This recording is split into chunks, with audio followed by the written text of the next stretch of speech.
नमस्कार, मैं हूं मनोज वर्मा और आप देख रहे हैं अटेंशन। शीतकालीन सत्र में कांग्रेस अविश्वास प्रस्ताव ला रही है। भारत जोड़ो यात्रा से लेकर राजा पटेरिया प्रकरण तक कई बार खेमों में बटी दिखी कांग्रेस अब सदन में एकता दिखाने की तैयारी में है। अविश्वास प्रस्ताव का संकेत नेता प्रतिपक्ष डॉक्टर गोविंद सिंह ने पहले ही दे दिया था। अब कांग्रेस का कहना है कि अविश्वास प्रस्ताव में बिजली, सड़क, पानी, स्वास्थ्य, बेरोजगारी, महिला सुरक्षा जैसे मुद्दों पर चर्चा की जाएगी। इधर सत्तासीन दल भाजपा ने भी पूरी तैयारी कर ली है। गृह मंत्री नरोत्तम मिश्रा ने कहा है कि जिसके विधायक और पदाधिकारियों का आपस में एक दूसरे पर विश्वास नहीं है, वो कांग्रेस अविश्वास प्रस्ताव ला रही है। इधर विश्वास सारंग ने इस प्रस्ताव में कांग्रेस के 15 वर्षीय कार्यकाल पर बहस की मांग की है। माफ कीजिए, 15 महीने के। इससे साफ जाहिर होता है कि अविश्वास प्रस्ताव के दौरान कांग्रेस जब सरकार को घेरने की कोशिश करेगी, वहीं सत्ता पक्ष भी कांग्रेस को निशाने पर लेने में पीछे नहीं हटेगा और पटेरिया के मुद्दे पर कांग्रेस को भी घेरा जाएगा। कई बार कांग्रेस के साथ अविश्वास प्रस्ताव के दौरान ही विधायकों के दल बदलने जैसे हादसे हो जाते हैं।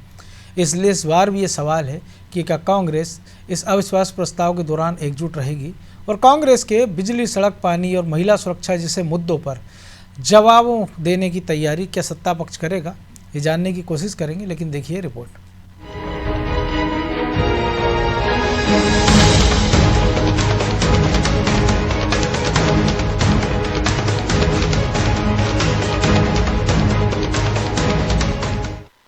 कांग्रेस विधानसभा के शीतकालीन सत्र में अविश्वास प्रस्ताव लाने की तैयारी में है। प्रदेश में विधानसभा चुनाव को अब 1 वर्ष से भी कम का समय बचा है। ऐसे में कांग्रेस का अविश्वास प्रस्ताव कितना प्रभावी होगा, ये कहना मुश्किल है। लेकिन कांग्रेस इस अविश्वास प्रस्ताव के बहाने सदन में विभिन्न मुद्दों पर बहस करना चाहती है। इसलिए कांग्रेस के वरिष्ठ विधायक और पूर्व मंत्री पीसी शर्मा ने अविश्वास प्रस्ताव लाने की सूचना विधानसभा के प्रमुख सचिव एपी सिंह को दी है। कांग्रेस विधायक पीसी शर्मा ने कहा कि सड़क, बिजली, पानी, किसान, बेरोजगारी जैसे तमाम मुद्दों को उठाने के लिए सदन में अविश्वास प्रस्ताव लाया जा रहा है। उन्होंने कहा कि हमें उम्मीद है भाजपा के विधायक भी इसमें साथ देंगे। महंगाई, बेरोजगारी, किसान, युवा और भ्रष्टाचार, ये सब मामले, सड़क, खाद, बिजली, ये सब नहीं मिल रही है। पूरा जनता त्रस्त से है और परेशान है। इन सब बातों पे चर्चा होकर, और हमें उम्मीद है कि बहुत से बीजेपी के विधायक भी इसमें साथ देने वाले हैं। तो ये अब फ्लोर पे सब डिसाइड होगा। कांग्रेस के अविश्वास प्रस्ताव पर गृह मंत्री नरोत्तम मिश्रा ने कहा है कि जिस पर जनता का ही विश्वास नहीं, वो कांग्रेस विधानसभा में अविश्वास प्रस्ताव ला रही है। कांग्रेस अविश्वास प्रस्ताव ला रही है। जिस पर जनता का विश्वास नहीं है, वो भी अविश्वास प्रस्ताव ला रही है।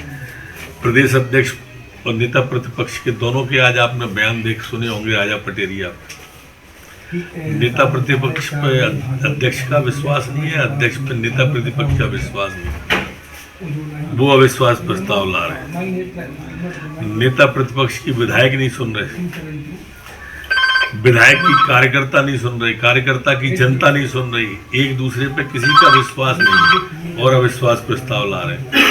अचंभे की बात है, पूरी पार्टी जो अविश्वास से घिरी हुई है, वो अविश्वास प्रस्ताव ला रही है। कांग्रेस के अविश्वास प्रस्ताव पर चिकित्सा शिक्षा मंत्री विश्वास सारंग ने कहा कि पहले नेता प्रतिपक्ष डॉक्टर गोविंद सिंह कांग्रेसी विधायकों का विश्वास हासिल करें, क्योंकि कांग्रेस के विधायक उन्हें अपना नेता ही नहीं मानते। सारंग ने कहा कि अविश्वास प्रस्ताव विपक्ष का हक है, लेकिन इसमें कांग्रेस के 15 महीने की चर्चा भी होनी चाहिए। देखिए, कांग्रेस के नेता प्रतिपक्ष गोविंद सिंह जी ने विधानसभा में सूचना दी है अविश्वास प्रस्ताव लाने की। ठीक है, ये उनका अधिकार है, पर मैं गोविंद सिंह जी से एक निवेदन करूंगा, पहले वो अपने विधायक दल में ही तो अपना विश्वास मत पे पास हो जाएं। क्या कांग्रेस का विधायक दल उन्हें नेता मानता है? मैं उनको निवेदन करना चाहूँगा, आप अविश्वास प्रस्ताव सरकार के खिलाफ लाएं, कोई दिक्कत नहीं है, परंतु क्या कांग्रेस का विधायक दल गोविंद सिंह जी को नेता मानता है? मैं उनको चुनौती देता हूँ, वो अपने ही विधायक दल में विश्वास मत प्रस्तुत करे, निश्चित रूप से वो विश्वास मत में फेल होंगे। अविश्वास प्रस्ताव आप सरकार के खिलाफ ला रहे हो तो आपको वो 15 महीने का हिसाब किताब भी देना पड़ेगा जब आप मध्य प्रदेश में सरकार में थे। अभी तक सदन में कांग्रेस का अविश्वास प्रस्ताव औंधे मुंह गिरता रहा है। 2013 के विधानसभा चुनाव से पहले तत्कालीन नेता प्रतिपक्ष अजय सिंह ने शिवराज सरकार के खिलाफ विधानसभा में अविश्वास प्रस्ताव लाने का ऐलान किया था। जैसे ही अविश्वास प्रस्ताव लाने के लिए विधानसभा अध्यक्ष से अनुमति मांगी, तभी चौधरी राकेश सिंह कांग्रेस का खेमा छोड़कर भाजपा के खेमे में जा मिले। अब नेता प्रतिपक्ष गोविंद सिंह अविश्वास प्रस्ताव लाने की तैयारी में है, लेकिन राजा पटेरिया के मुद्दे पर कांग्रेस दो खेमों में बटी हुई दिखाई दे रही है। ऐसे में नेता प्रतिपक्ष अविश्वास प्रस्ताव में कितनी जान फूंक पाएंगे, कहना जरा मुश्किल है। ब्यूरो रिपोर्ट, अनादि टीवी।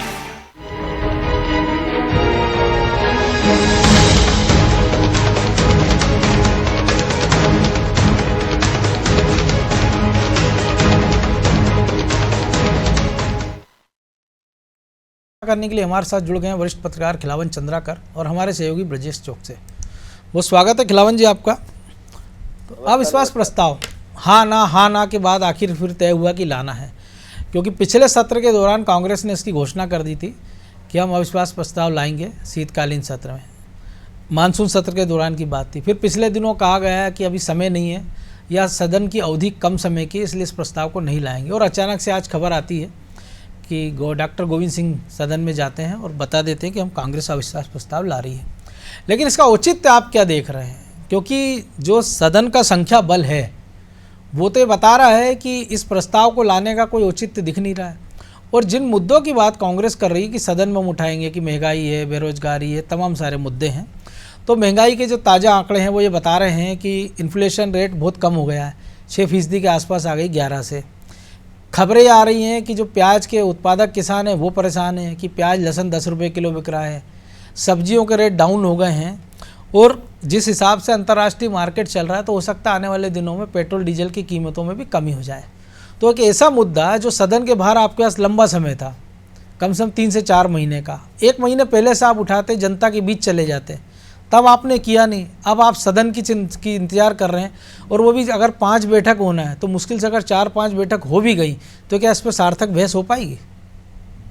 देखिए, निश्चित रूप से मनोज जी आपका कहना ठीक है कि संख्या बल की दृष्टि से कांग्रेस के पास पर्याप्त संख्या नहीं है कि वो सदन में, विधानसभा में अविश्वास प्रस्ताव को पारित करवा सके। लेकिन हाँ, देखिए, कोई भी लोकतंत्र में व्यवस्था दी गई है कि कोई भी विपक्ष का दल सत्ता पक्ष के दल के खिलाफ अविश्वास प्रस्ताव ला सकती है और उसको संवैधानिक अधिकार प्राप्त है इस तरह का। बिल्कुल, निश्चित तौर पर। लेकिन सिर्फ और सिर्फ अविश्वास प्रस्ताव लाने के लिए लाया जा रहा है तो मुझे लगता है कि ये कांग्रेस का, चूंकि साल भर अभी नहीं बचे हैं, साल भर से कम समय बचे हैं फिर से विधानसभा के गठन में, तो मुझे लगता है कि बहुत ज्यादा औचित्य तो नहीं है। लेकिन हाँ, जो कांग्रेस पार्टी विपक्ष में रहते हुए लोकहित के मुद्दे को, जनहित के मुद्दे को, आम आदमी के मुद्दे को सड़कों पे नहीं उठा पाती, वो जब सदन में इस तरह की, सदन का सत्र शुरू होता है तब जो है इस तरह की बात सामने लाती है और ला करके जनता के मुद्दों को, हितों को ध्यान में रखते हुए सदन में सरकार से जवाब मांगती है। लेकिन मुझे लगता है कि जिस तरह से अभी किया जा रहा है, जिस तरह से लगभग 4 महीने पहले ही इसकी तैयारी शुरू कर दी गई थी अविश्वास प्रस्ताव लाने की, और बीच में उसकी सुगबुगाहट खत्म हो गई थी। लेकिन फिर आज जब पीसी शर्मा जो है अविश्वास प्रस्ताव लेकर के पीएस विधानसभा के पास पहुंचे, तो मुझे लगता है कि इस पर अब गंभीरता से चर्चा होगी और आगामी दिनों में जो कमलनाथ के यहाँ बैठक है, नेता वो प्रदेश कांग्रेस कमेटी के अध्यक्ष के यहाँ विधायक दल की बैठक भी होना है। विधायक दल की बैठक में इस पर चर्चा होगी, किन किन मुद्दों को लाया जाएगा, ये चर्चा हो सकती है। लेकिन हाँ, जो साफ तौर पे देखा जा रहा है वो सिर्फ और सिर्फ सरकार को घेरने का प्रयास करना चाहती है और इसका राजनीतिक लाभ लेना चाहती है कांग्रेस। लेकिन अभी ये तय नहीं हुआ कि अविश्वास प्रस्ताव को ग्राह्य किया जाएगा सदन में, ये भी सुनिश्चित नहीं। पूरी तरह से विधानसभा अध्यक्ष और मुख्यमंत्री के विवेक पर निर्भर करता है कि किसी भी अविश्वास प्रस्ताव को ग्राह्य किया जाए कि नहीं किया जाए, उसमें सदन में चर्चा कराई कि नहीं कराई जाए। अभी आने वाले जब 19 तारीख को शुरू होगा ये सत्र, तभी पता चल पाएगा कि चर्चा के लिए रखा गया नहीं, ग्राह्य हुआ कि नहीं ये अविश्वास प्रस्ताव। समिति तय करेगी उसको। संसदीय कार्य मंत्री की बड़ी भूमिका होगी। कार्य मंत्रणा की बैठक में भी इस बात पर चर्चा होगी और चर्चा करानी नहीं करानी है इस पर तय होगा। लेकिन मेरा ये कहना है कि देखिए, आज जिन मुद्दों को कांग्रेस को सड़क पर उठाना चाहिए, जैसे खाद का मुद्दा, आप भी लगातार टीवी चैनल में, बहुत सारे टीवी चैनल में और आपके भी टीवी चैनल में खाद की किल्लत के बारे में लगातार खबरें प्रसारित होती रहती है, अखबारों पर खबरें प्रकाशित होती रहती हैं, लेकिन सरकार इस मुद्दे पर बहुत गंभीर नहीं है मुझे लगता है। और लेकिन आपको नहीं लगता, जो चूंकि खाद का आपने जिक्र किया कि उनके विधायक जनता की समस्या सुनने की बजाय हम देखते हैं कि वो खाद की दुकान लुटवा देते हैं, नतीजा है कि जेल जाना पड़ता है, लाइन ऑर्डर की स्थिति बन जाती है, और बाकी किसान जो अपनी बारी के इंतजार में खड़े होते हैं या जिनका पहला हक होता है, उनको भी वो खाद नहीं मिल पाती है। हाँ, तो कुल मिला के मेरा ये कहना है कि जो लड़ाई आपको किसानों के हित में मैदान में उतर के, सड़क पे उतर के लड़ना चाहिए, वो लड़ाई तो लड़ नहीं पा रहे हैं आप, और उसी लड़ाई को सदन में लड़ना चाहते हैं। जहां तक महंगाई की बात है, देखिए केंद्र सरकार बहुत लगभग 40-50% राज्य सरकार जिम्मेदार रहती है महंगाई के लिए, और 60-65% जो है केंद्र सरकार की नीतियां जिम्मेदार रहती है महंगाई बढ़ाने या कम करने के लिए या कंट्रोल करने के लिए। तो मुझे लगता है महंगाई के मुद्दे पर राज्य सरकार को घेर के बहुत कुछ हासिल कर लेगी कांग्रेस, ये मैं नहीं मानता। लेकिन हाँ, तो जी मैं आऊंगा खिलावन जी आपका दोबारा। तो ब्रजेश जी, फिर हासिल क्या करना चाहती कांग्रेस? क्योंकि अगर आप चर्चाओं में रहना है तो तमाम सारे जनता से जुड़े इशू हैं। एक तरफ हम देखते हैं कि राहुल गांधी इतनी लंबी यात्रा निकालते हैं तो वो कहते हैं राजनीतिक यात्रा नहीं है, फिर बीच में खबरें आती हैं कि वो राजनीतिक मुद्दों को उठाने का प्रयास होता है। जिन मुद्दों पर कांग्रेस बात कर रही है वो मुद्दे प्रखरता से उनके खुद के नेता भी नहीं उठा पा रहे ढंग से। तो क्या केवल गोविंद सिंह इसीलिए अविश्वास प्रस्ताव ला रहे हैं कि ठीक है कि एक छोटा कार्यकाल उनको मिला है, कुछ छाप छोड़ जाए, या जो उन्होंने पिछली बार कह दिया था कि मेरा आखिरी चुनाव है और फिर उनकी इच्छा है कि एक बार अगर पार्टी मौका देगी तो मैं फिर चुनाव लड़ लूँ, तो ये बताना चाह रहे हैं कि ठीक है अभी मेरी उम्र हो गई लेकिन मैं चुका हुआ नहीं हूँ? निश्चित तौर पर मनोज जी, जो अविश्वास प्रस्ताव लाने के पीछे मंशा है, एक तो सिर्फ गोविंद सिंह की ये मंशा है कि वो अपना प्रभाव छोड़ सकें, क्योंकि अविश्वास प्रस्ताव ही एक ऐसा हथियार है जो सरकार को घेरने के लिए सबसे कारगर साबित होता है, जिसमें चर्चा अच्छी हो जाती है, आप हमला सरकार पर कर सकते हो, मुद्दे अच्छे होते हैं। लेकिन क्या गोविंद सिंह उतने अच्छे बेहतर तरीके से आप अविश्वास प्रस्ताव ला पाएंगे, इस पर भी संदेह है, क्योंकि इसी अविश्वास प्रस्ताव की पहले भी चर्चा हुई थी मनोज जी, और पूर्व नेता प्रतिपक्ष ने मदद करने से इनकार कर दिया था। आपको याद होगा कि पहले भी अविश्वास प्रस्ताव लाने को लेकर चर्चा हुई और तो तभी ये कहा गया कि अगले सत्र में लाएंगे। तो पहले तो ये अविश्वास प्रस्ताव कौन कौन इसमें मदद करेगा, कौन नहीं करेगा। जो सबसे अच्छा अविश्वास प्रस्ताव लेकर आए थे वो पूर्व नेता प्रतिपक्ष अजय सिंह राहुल भैया लेकर आए थे मनोज जी, और उस अविश्वास प्रस्ताव का क्या हश्र हुआ था ये भी हमने और आपने सदन में देखा था, किस तरह से चौधरी राकेश सिंह चतुर्वेदी पाला बदल देते हैं, और जो इतना बड़ा एक गुब्बारा था अविश्वास प्रस्ताव का वो फूट जाता है। बिल्कुल। तो वो अविश्वास प्रस्ताव के बाद उन्हीं अजय सिंह से मदद मांगी गई थी अविश्वास प्रस्ताव की, लेकिन उन्होंने मदद नहीं की। तो ये अविश्वास प्रस्ताव इसलिए लाया जा रहा है कि अब तक जिस तरह से कांग्रेस की भूमिका रही है पिछले हम देखें 3.5 साल में मनोज जी, तो कांग्रेस की भूमिका सदन में कोई बेहतर तरीके से नहीं रही। बिल्कुल। नेता प्रतिपक्ष के रूप में कमलनाथ वहां अपनी छाप नहीं छोड़ पाए। आप देखिए कि कहीं एक स्पेस है जिसको भरने की कोशिश कर रहे हैं, जिसको ये जताने की कोशिश कर रहे हैं गोविंद सिंह के नहीं, उनको नेता प्रतिपक्ष बनाया है तो कांग्रेस मजबूती से सरकार को कटघरे में खड़ा करने की कोशिश कर रही है, सरकार से लड़ रही है। ये एक मैसेज देने का कौन, हाईकमान को अपने आंख बढ़ाने का। जो आप कह रहे हो उसमें एक मैसेज ये भी तो छुपा हो सकता है कि नेता प्रतिपक्ष के तौर पर कमलनाथ छाप नहीं छोड़ पाए, प्रदेश अध्यक्ष के रूप में मुख्यमंत्री बनने के बाद जब दूसरी पारी वो खेल रहे हैं, हालांकि इस्तीफा तब भी नहीं दिया था उन्होंने, तब वो कुछ नहीं कर पा रहे हैं। तो शायद दिग्विजय सिंह का खेमा एक मैसेज देना चाह रहा है अपने नेता के माध्यम से कि ठीक है आप तो कुछ नहीं कर पाए, हमारे लोग ही हैं वो दमदारी से घेर लेंगे। मैं वहीं आ रहा था मनोज जी कि ये जताने की कोशिश की जा रही है कि कमलनाथ जी देखिए कि क्या किया उन्होंने, सरकार से एक तरह से कहा जाने लगा था, कांग्रेस के ही विधायक कहने लगे थे कि शिवनाथ की जोड़ी चल रही है, मतलब सरकार के इशारे पे सदन चल रहा है। हम देखते हैं सरकार के एक तरफ तो आप सदन कम करने की, बैठ के कम करने के लिए राजी हो जाते हैं कार्य मंत्रणा समिति की बैठक में, और बाहर आकर कहते हैं कि किस तरह से कि वो, और जब हमने देखा कि नेता प्रतिपक्ष ही अपने यदि किसी एक विधायक ने कोई मुद्दा उठाया है तो उससे किनारा कर लेते हैं सदन के अंदर कि उनकी निजी राय है। आपको मालूम है कि इस तरह से सदन चल रहा था। तो ये कहीं ना कहीं जो आपने कहा है अरुण यादव के आंदोलन का क्या हुआ, जीतू पटवारी का हमने देखा है, ट्रैक्टर खिलौना ट्रैक्टर पकड़ा दिए उनको, असल ट्रैक्टर बंगले पे खड़े रहे। तो आप देखिए जीतू पटवारी चाहे हो, अरुण यादव का मामला हो, चाहे अन्य मामले, तो जो कांग्रेस में जो एकजुटता दिखाने की कोशिश हो रही थी वो तो राजा पटेरिया के मामले में भी हमने देखा कि खुल गई है। नेता प्रतिपक्ष का राग अलग है, कमलनाथ का राग अलग है। तो निश्चित तौर पर दिग्विजय सिंह शांत बैठने वाले व्यक्ति नहीं है। चुनावी साल है, यदि वो सोच लें या कमलनाथ खेमा ये सोच ले कि सब कुछ कमलनाथ जी का ही चल रहा है, बिना दिग्विजय सिंह के मध्य प्रदेश में कुछ नहीं हो सकता, और एक तरह से मैसेज देने की लड़ाई तो असली उन्हीं का खेमा लड़ रहा है, वहां जताने की कोशिश है और सरकार को अब तक घेरने की कोशिश है एक तरह से कि हम सरकार पर हमलावर हैं। इसका क्या फायदा? वो मुद्दों को छूने की कोशिश की जा रही है जिन मुद्दों पर लोगों का अभी तक ध्यान नहीं गया। कांग्रेस ने जिन मुद्दों पर अभी तक आंदोलन नहीं किए, तो एक आंदोलन की धार देने के लिए कि असल मुद्दे ये हैं, इन पर सरकार से जवाब लिया जाएगा। तो और अविश्वास प्रस्ताव, जो कि खिलावन जी भी कह रहे हैं कि अभी तो ग्राह होगा कि नहीं होगा, इस पर संदेह है। नहीं भी होता है तब भी एक क्रेडिट लेने की कोशिश होगी कि हम तो सरकार से जवाब चाहते हैं इन मुद्दों पर, लेकिन सरकार जवाब नहीं देना चाह रही। खिलावन जी संदेह भले हो, लेकिन आशंका भी कई सारी चल रही है, क्योंकि पहले खबर आई थी कि राहुल गांधी की यात्रा जब बुरहानपुर के रास्ते मध्य प्रदेश में आएगी तो कई सारे बड़े नेता या विधायक कांग्रेस के वो पाला बदल सकते हैं। हालांकि खोदा पहाड़ निकली चुहिया थी कि नरेंद्र सलूजा को ले आए, तो हो सकता है तर्कस में तीर बचा के रखे हों, क्योंकि चुनाव में ज़्यादा वक्त नहीं है। कई सारे विधायकों की विधायकी खतरे में हो गई है, कईयों की शून्य हो गई है, अपराध की जो अपराध दर्ज होने की तलवारें लटक रही है।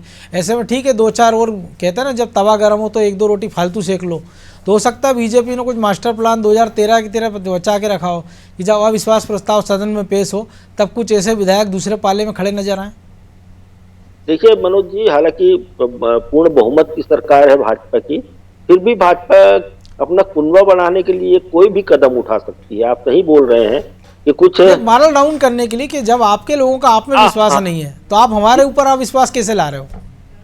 यही बात है। जिस तरह से नेता प्रतिपक्ष जब अजय सिंह राहुल भैया थे तब जो हुआ था, और हम लोग सदन में मौजूद थे उस समय, तो उस समय जो दृश्य देखा गया था तो वैसा ही कोई दृश्य देश के संसदीय इतिहास में वैसा पहला ना उसके पहले कोई उदाहरण था ना उसके बाद अभी तक कोई आया है। सब कुछ जायज है, सब कुछ संभव है। लेकिन हाँ, मैं ये कहना चाह रहा हूँ, मूल बात यही है कि देखिए 4 महीने 3 महीने जो पहले तैयारी चल रही थी, जिसमें तैयारियों में आपने जब राहुल सिंह ने मना कर दिया तो पारस सकलेचा है पूर्व विधायक, उनको और गोविंद सिंह दोनों को जो है अधिकृत किया गया था कि आप दोनों मिलकर ही विश्वास प्रस्ताव के मुद्दे तय करेंगे। लेकिन मुझे लगता है जो साफ तौर पे जो मुद्दे होने वाले हैं वो तो लगता है तो ईओडब्ल्यू और के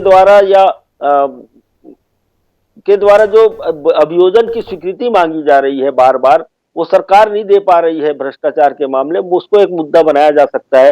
कारम डैम के मामले को भी मुद्दा बनाया जा सकता है। महंगाई तो होगा ही होगा, महंगाई तो और बेरोजगारी साथ में, लेकिन कुछ भर्तियों में जो घोटाले हुए हैं तो हो सकता है कि व्यापम का जिन्न फिर से जिंदा करके उस पर चर्चा कराने की कोशिश की जाए। साथ ही जो पोषण, लेकिन आपको नहीं लग रहा है कि नई बोतल में पुरानी शराब आप भर भी देंगे तो उसका हासिल क्या होना है?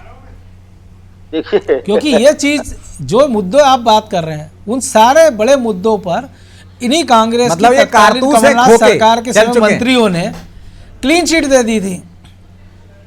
नहीं, निश्चित तौर पे, लेकिन अभी भी कुछ अभियोजन, अभी भी कुछ मामले जो है न्यायालय में भेजे जा रहे हैं। जो एसआईटी जिन मामलों की जांच करी, मैं सीबीआई की बात नहीं कर रहा हूं, मध्य प्रदेश की एसआईटी जिन मामलों की जांच कर रही है। अभी हाल में ही आपने देखा होगा कि पुलिस भर्ती को मामले को लेकर के एसआईटी ने 5 लोगों के विरुद्ध चालान पेश किया।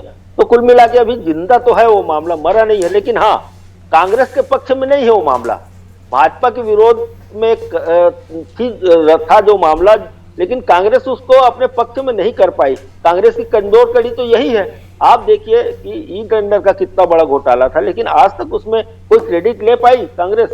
और उसकी जांच तो दोनों सरकारों में हुई ना, शिवराज जी के समय एफआईआर हुई, इन्वेस्टिगेशन कमलनाथ के समय हुई, लेकिन हासिल क्या हुआ? और दोनों ने जिस प्रकार चुप्पी साधी है।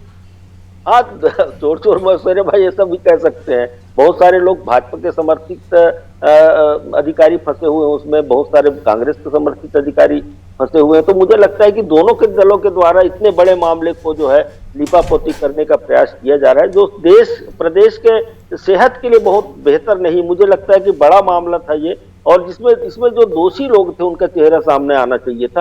लेकिन हाँ, इन सब मामलों में कांग्रेस बहुत कुछ नहीं कर पाती, उसका मूल कारण ये है कि कांग्रेस में कई मुद्दों में एकता का अभाव दिखाई देता है। जैसा कि अभी ब्रजेश जी ने कहा, निश्चित तौर से राजा आप उसको मुझे लगता है थोड़ा संशोधन कर दें कि उसमें एकता का भाव ही नहीं दिखता है, अभाव तो बात की बात है।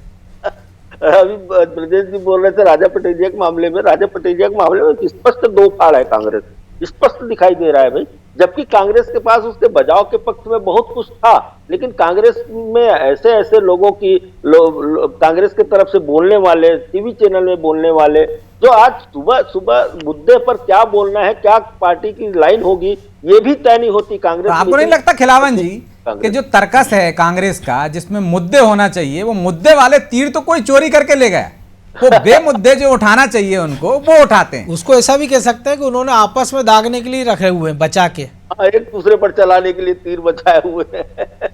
तो तर्कस में तीर तो बहुत सारे और है भी नहीं, लेकिन इसका उपाय क्या है? और दूसरा जो गुटबाजी हम देख रहे हैं, अगर आप महिला सुरक्षा की बात सदन में उठाएंगे तो जाहिर बात है उमंग सिंगार का मामला भी उठेगा। दो मामले दर्ज हैं कि एक महिला ने, उनकी पत्नी ने उनके खिलाफ जो रेप की शिकायत की है, एक महिला ने, उनकी जो महिला मित्र थी उनने आत्महत्या कर ली थी। राजा पटेरिया का मामला देख लीजिए, सिवनी बरघाट के विधायक के जो बोल हैं उसकी बात कर लीजिए। ऐसे तमाम सारे इशू हैं जिसका जवाब कांग्रेस को भी देना पड़ेगा जब चर्चा अगर होती है, अगर ग्रह होता है। वो फिर जो कांग्रेस पुराने मुद्दे की बात कर रही, रोज़ वो ट्विटर हैंडल पे कहते थे किसान कर्ज माफ़ी कर देंगे, हम पुलिस की जो है वो अवकाश शुरू कर देंगे, वो पुराने तर्कस ही निकाल के तीर निकाल रहे हैं, नया कुछ कर नहीं पा रहे। तो जनता को लगे कैसे कि जो चीज़ आपने वादे कर दी वो तो पूरे आपने किए नहीं, उन्हीं वादों पे आप आगे बढ़ रहे हैं, और जो बात आप कह रहे हैं उस पर आपके खुद लोग घिरे हुए हैं। मनोज जी, कांग्रेस के तर्कस कह लो या कांग्रेस ने जो गोलियां दाग दी हैं, मुझे लगता है खोके बचे हैं उनके पास, सारे वो हथियार, वो तीर निकाल रहे हैं। वो चाहे किसान कर्ज माफ़ी का बात करते हों, चाहे पेंशन बहाली का बात करते हों, जो मुद्दे जो वो एक बार चल चुके हैं, जिनका असर हमने देख लिया कि बाद में उपचुनाव में भी नजर नहीं आता। मुझे लगता है कि एक कोई मुद्दा बार बार असर नहीं करता है। कांग्रेस की नीयत पर कोई किसी को भरोसा नहीं है, कांग्रेस पर लोगों को भरोसा नहीं है। अब ऐसे में यदि आप अविश्वास प्रस्ताव ला रहा हो, और आपके पास सबसे बड़ी बात यह है मनोज जी कि अविश्वास प्रस्ताव की तैयारी कैसे की? आपके पास वैसे तर्क वाले वक्ता बचे हैं क्या? जो कांग्रेस, हमने देखा सदन में एकजुटता की बात करते हैं, हम कई बार देखा है कि जो अच्छे वक्ता हैं वो अच्छी बात रख रहे हो तो नेता प्रतिपक्षी उन्हें बिठा देते हैं, या उन्हीं का कोई सदस्य खड़ा हो जाता है, उसकी बात काटने लगता है। तो वैसी तैयारी क्या कांग्रेस ने कर रखी है? मुझे इस पर संदेह है, क्योंकि जिस तरह से अविश्वास प्रस्ताव की तैयारियां होनी चाहिए थी, जिम्मेदारी दी जानी चाहिए थी, यदि उनको तैयारियां ही करना थी तो बाकायदा जिस विभाग के 15 माह तक मंत्री रहे उन विभागों के हिसाब से उनको जिम्मेदारी देते कि उन्होंने क्या देखा उस दौरान, किस तरह से सरकार को कटघरे में खड़ा कर सकते हैं, तो कैसे सरकार बेहतर काम कर सकती है। तैयारी करती ना कि जो उनके विभाग के मंत्री थे उनने 15 महीने में क्या किया, उसकी काउंटर तैयारी सरकार कर लेती। हम देख रहे हैं कि जिस तरह से कांग्रेस उतना हमलावर नहीं हो पाती, उसे बीजेपी को या सत्ता पक्ष को बचाव में आना चाहिए। उल्टा ये होता है कि सत्ता पक्ष और बीजेपी हमलावर होती है और हम देखते हैं कि कांग्रेस को बचाव में आना पड़ता है। चाहे वो राहुल गांधी के यात्रा के दौरान जो कांग्रेस के बयान आए, नेताओं के बयान आए, चाहे राजा पटेरिया का मामला हो, चाहे उमंग सिंगार का मामला हो, चाहे अभी जो अर्जुन सिंह कुशवाहा को भी सजा हुई है। तो आप देखिए कि जो कांग्रेस हमलावर होना चाहिए थी, उल्टा बीजेपी हमलावर होती है और उसको बचाव में दिखता। तो विपक्ष के पास मुझे लगता है कि सरकार पे हमला करने की अपेक्षा पहले उसको अपने लोगों को दुरुस्त करना होगा, उन पर कार्रवाई करनी होगी, इसके बाद वो सरकार से सवाल जवाब कर सकती है। उससे सवाल करने की और सबसे बड़ी बात है कि आपस में सवाल जवाब भी जो करते हैं तो वो भी ऐसे करते हैं कि जिसका जवाब या तो वो हम देखते हैं ट्विटर के माध्यम से आता है या बयानबाजी के रूप में आता है। बहरहाल अब समय की कमी है इसलिए चर्चा को विराम देना होगा। तो निश्चित तौर पर कांग्रेस के तर्कस में कई तीर है, जो हमारे साथी ब्रजेश ने भी कहा कि कई सारे उनके पास कारतूस भी हैं लेकिन खोके बचे। कई बार हम देखते हैं फायरिंग रेंजों में ऐसी घटना होती है कि जब गोले दागे जाते हैं परीक्षण के लिए तो उनमें से कुछ बिना फूटे रह जाते हैं, उनमें बाद में उठाकर जब उनको तोड़ने का प्रयास किया जाता है तो विस्फोट होता है और उसमें कई बार जनहानि हो जाती है, धनहानि हो जाती है। तो कहीं ऐसा ना हो कि पुराने मुद्दे उठाने के चक्कर में कहीं कांग्रेस के लोग ऐसे ही कोई पुराने बम उठाकर उसको ना फोड़ लें कि जिसका खामियाजा उनको बाद में 2023 में भुगतना पड़े। अटेंशन में आज इतना ही, मुझे दीजिए इजाज़त और आप देखते रहिए अनादि टीवी। नमस्कार।